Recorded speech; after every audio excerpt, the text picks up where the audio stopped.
علي يا حماد تعال.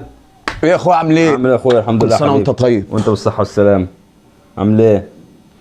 تمام.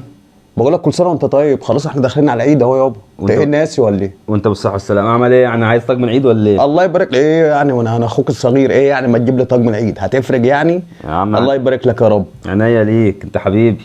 انت مش ناسي حاجه؟ حاجه ايه؟ حاجه مين؟ انت مالكش ابن؟ انت نسيت ابنك ولا ايه؟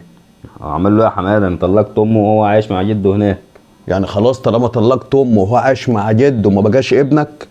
يعني طالما الواد قاعد مع خاله ومع جده نقطع شهاده ميلاده نشطب اسمك منها ما هو ابنك. انت طلقت امه بقت مطلقه ما فيش نصيب بس ابنك.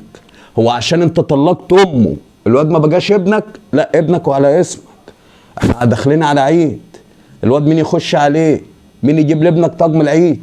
مين يجيب له طقم العيد؟ جده يا عم ولا لا الله يبارك لك. جده ايه؟ جده ايه؟ جده ارزاق على الله. ده الراجل بقى ماشي في الشارع ظهره محني. الراجل ما عادش بيشوف بعينه. مش كفايه بخت بنته مال وبقت جنبه مطلقه؟ والله اعلم مين السبب. الله يبارك لك. اللي انت بتعمله ده ما ينفعش. امه الله يسهل لها خلاص هي بقت خلاص مش من نصيبك، هي بقت مطلقه. بس اللي معاها هناك عند ابوها ابنك مين اللي يجيب له؟ جده مش قادر. جده كان مجوز بنته عشان يرتاح منها.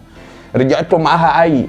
العيل ابنك. هتستنى مين يديله؟ خاله لو معاه 5 جنيه هيديها لابنه مش لابنك انت.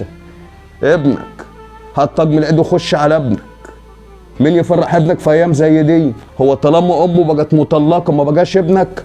هو انت طالما طلقت الواد ما بقاش ابنك؟ نقطع شهاده ميلاده؟